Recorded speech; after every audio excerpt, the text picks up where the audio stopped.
नमस्कार दोस्तों, स्वागत है आपका मेरे साथ एक और ज्ञानवर्धक यात्रा में। एक ऐसे देवता के बारे में जानने के लिए जिनकी भक्ति करोड़ों लोगों के लिए शक्ति और आस्था का स्तंभ है। जी हां, आज हम बात कर रहे हैं पवन पुत्र हनुमान जी की, जिनकी शक्ति और भक्ति के किस्से सनातन धर्म में अमर हैं। कहते हैं हनुमान जी की पूजा से घर की बाधा दूर होती है और बिगड़े काम बन जाते हैं। उनकी कृपा से जीवन में आने वाले कष्टों का निवारण होता है और मन को शांति मिलती है। लेकिन क्या आप जानते हैं, हनुमान जी के अलग अलग स्वरूप अलग अलग मनोकामनाओं की पूर्ति करते हैं। इस वीडियो में हम हनुमान जी के 5 प्रमुख स्वरूपों और उनकी पूजा विधि के बारे में जानेंगे। साथ ही हम यह भी जानेंगे कि इन स्वरूपों की आराधना से आप अपने जीवन में कैसे सकारात्मक बदलाव ला सकते हैं। तो आइए शुरू करते हैं ये ज्ञानवर्धक सफर। हमारे इस सफर का पहला पड़ाव है पंचमुखी हनुमान। यह हनुमान जी का रौद्र रूप है, जिसमें उनके 5 मुख हैं: हनुमान, वराह, गरुड़, नरसिंह और हयग्रीव। माना जाता है कि लंका दहन के समय हनुमान जी ने इसी स्वरूप में 10 दिशाओं से आने वाली नकारात्मक शक्तियों का नाश किया था। पंचमुखी हनुमान जी की पूजा शत्रु बाधा दूर करने, बुरे सपने से मुक्ति पाने और जीवन में आने वाले संकटों से बचने के लिए की जाती है। इस स्वरूप की पूजा में पंचोपचार पूजन का विशेष महत्व है। साथ ही पंचमुखी हनुमान कवच और मंत्र का जाप भी अत्यंत फलदायी माना जाता है। अगर आपके जीवन में भी शत्रुओं से परेशानी हो या फिर आप किसी अनहोनी से भयभीत हैं, तो पंचमुखी हनुमान जी की आराधना आपके लिए रामबाण उपाय साबित हो सकती है। हमारे इस यात्रा का दूसरा पड़ाव है बाल हनुमान। यह हनुमान जी का बाल स्वरूप है, जब वे नटखट और शरारती थे। हमें बचपन से ही हनुमान जी के सूर्य को फल समझकर निगल जाने की कहानी सुनते आ रहे हैं। यह बाल स्वरूप हमें हनुमान जी की निष्कपट भक्ति और शक्ति का परिचय देता है। बाल हनुमान जी की पूजा संतान सुख की प्राप्ति, बच्चों के अच्छे स्वास्थ्य और दीर्घायु के लिए की जाती है। माना जाता है कि बाल हनुमान जी की नियमित पूजा से बच्चों को नजर नहीं लगती और वे निरोगी रहते हैं।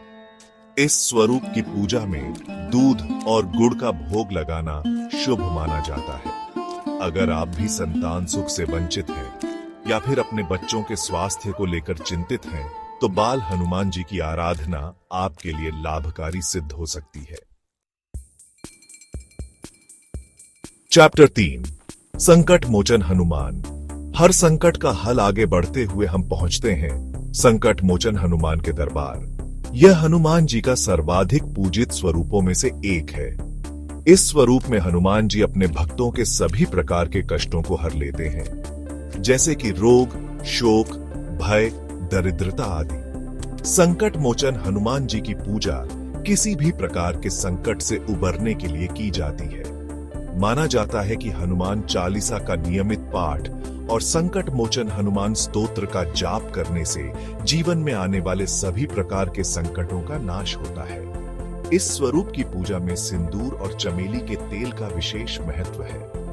यदि आप किसी भी प्रकार के संकट से जूझ रहे हैं, तो संकट मोचन हनुमान जी की शरण में आए।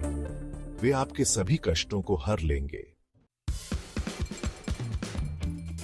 चैप्टर 4, रामदूत हनुमान। सफलता के सूत्रधार। हमारे इस आध्यात्मिक यात्रा का अगला पड़ाव है रामदूत हनुमान। यह हनुमान जी का वह स्वरूप है जिसमें वे भगवान राम के प्रति अपनी अटूट भक्ति और समर्पण का प्रदर्शन करते हैं। इस स्वरूप में हनुमान जी हमें कर्तव्य निष्ठा और समर्पण का संदेश देते हैं। रामदूत हनुमान जी की पूजा कार्यों में सफलता, मनोकामना पूर्ति और विघ्नों के निवारण के लिए की जाती है। माना जाता है कि हनुमान जी को अपने इष्ट देव का स्मरण कराते हुए कोई भी कार्य शुरू करने से उसमें सफलता अवश्य मिलती है। इस स्वरूप की पूजा में तुलसी दल और गुलाब का फूल चढ़ाना शुभ माना जाता है। अगर आप अपने जीवन में सफलता प्राप्त करना चाहते हैं, तो रामदूत हनुमान जी की शरण में आएं और अपने कर्तव्यों का पालन करते हुए अपना श्रेष्ठ देने का प्रयास करें। चैप्टर 5, वीर हनुमान। साहस और बल के प्रतीक, और अंत में हम पहुंचते हैं वीर हनुमान के दरबार। यह हनुमान जी का वह स्वरूप है जो हमें अदम्य साहस, असीम बल और अटूट आत्मविश्वास का संदेश देता है। यह स्वरूप हमें कभी हताश न होने और मुश्किलों का डटकर सामना करने की प्रेरणा देता है। वीर हनुमान जी की पूजा शत्रुओं पर विजय प्राप्त करने, भय से मुक्ति पाने और मन में साहस और आत्मविश्वास जगाने के लिए की जाती है। माना जाता है कि वीर हनुमान जी की नियमित पूजा से व्यक्ति में शारीरिक और मानसिक बल का संचार होता है। इस स्वरूप की पूजा में लाल सिंदूर, लाल फूल और लाल वस्त्र का विशेष महत्व है। अगर आप अपने जीवन में साहस और आत्मविश्वास की कमी महसूस कर रहे हैं, तो वीर हनुमान जी की शरण में आए। वे आपको हर परिस्थिति का सामना करने का बल प्रदान करेंगे। तो दोस्तों, ये थे हनुमान जी के 5 प्रमुख स्वरूप और उनकी पूजा विधि। हमें विश्वास है कि इस वीडियो से आपको हनुमान जी के विभिन्न स्वरूपों और उनकी कृपा प्राप्त करने के तरीकों के बारे में जानकारी मिली होगी। याद रखें, हनुमान जी अपने भक्तों की हर पुकार सुनते हैं। बस जरूरत है सच्चे मन से उनकी शरण में जाने की। आज के लिए बस इतना ही। फिर मिलेंगे एक नए वीडियो के साथ, एक नए विषय के साथ। तब तक के लिए नमस्कार।